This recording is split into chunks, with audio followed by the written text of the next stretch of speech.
How's it going? Yay! Yeah. David Cook is our next American Idol. Yeah. Give it up for David. Not a lot of American Idol fans, huh? So, no, this is what I don't get about the American Idol. Is every time they have that results show, the person who lost gets to sing again, right? They call it the sing-off. That's kind of like at work. Like if you get fired, like, hey Jackson, you're fired.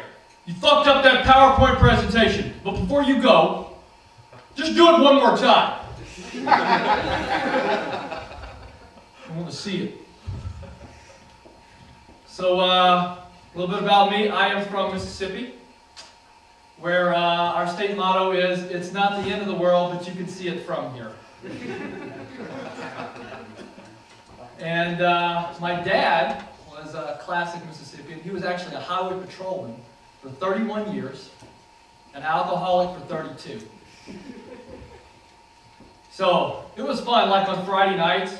You know, he'd pull like me and my friends over when we were in high school. He's like, hey Charlie, you boys been drinking tonight? We were always like, no Dad. Well, you better get started because I'm a six-pack head of you boys. I'm serious. My dad was interesting though. I don't know if like if you guys have you know, like your dads are hard to impress. My dad was hard to impress. I remember like one time I came home. I was like, you know, in high school, I started taking karate. I was like, hey Dad, I'm taking karate. He's like, boy, you learned just enough of that to get your ass whooped. I was like thinking about it, you know, and I came back the next day like, hey Dad, I hated a couple black people today. Well, now that's my boy. No, that's embarrassing. I'm sorry. My dad's not racist. But I'll tell you what's more embarrassing is the day I watched curling on TV. You ever seen this sport? Curling is like shuffleboard on ice, and then these guys sweep in front of it. Now I would think that's got to be the only Olympic sport that you're embarrassed to show you got a medal. You know? And to me, it's like, you know, I was watching it, I was just thinking, you know, these guys should have like a beer in their hand and try to pick up chicks. Because it feels like you should be doing that in a bar. Bar scene. She's supposed to laugh at that because I think they should pick golden tea as the next Olympic sport. Based on that logic. So, I was always like curious, like, you know, if you're a pro scout for curling, I mean, what are you doing? Are you driving around like in the suburbs and you see this like 10-year-old kid sleep in the driveway? And you're like, hey boy, come here. You got talent. Maybe not. So I was in the Navy. Give it up. I was protecting my freedom. I was in charge of the soda and potato chips. And that's like really close to true.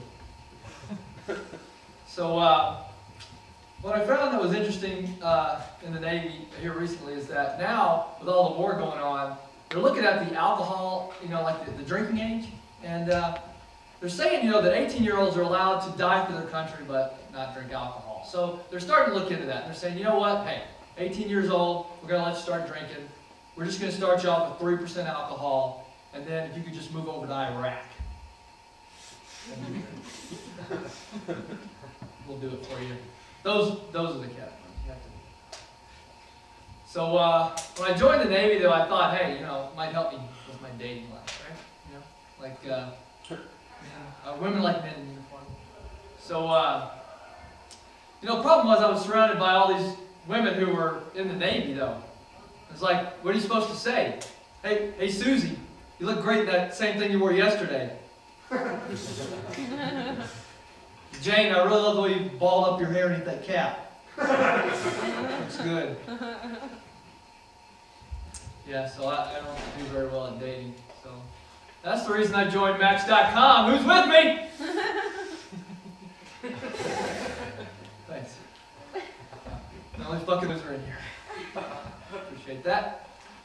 So, you know what? But what's the problem with that, though, is that those girls, they don't always tell you everything about themselves. Like the other day, I went to go pick up this girl, and she starts walking out towards me, and I noticed she had a little bit of a limp. So my first thought was, athlete. So I said, hey, did you pull a hamstring? To which she replied, no, I'm an amputee.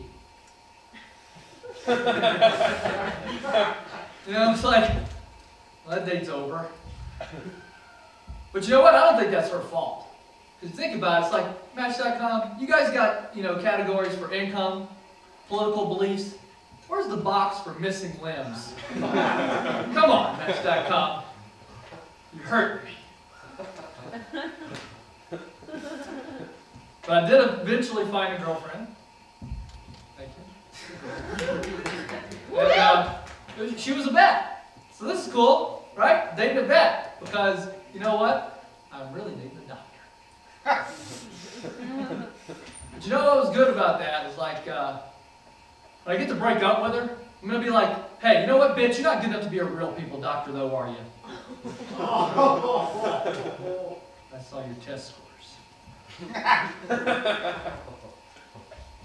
But you know what's interesting about the whole dating thing is, you get to that special moment where you're going to see each other naked for the first time.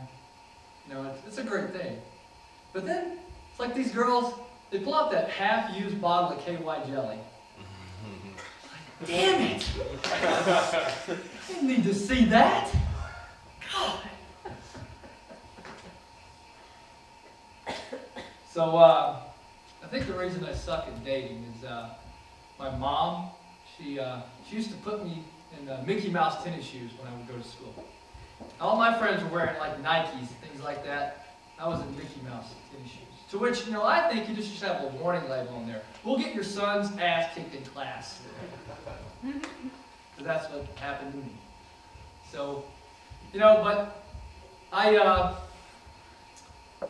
think what really sealed the deal for me there is that one day I was taking a test in the Cosmo magazine, and it was like, do you have a male brain or a female brain? And of course, female.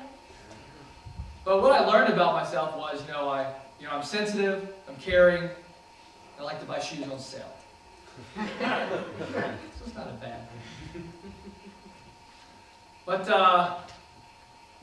recently I saw in the paper they were thinking about Wrigley Field changing the name, stuff like that, right? You guys heard about this?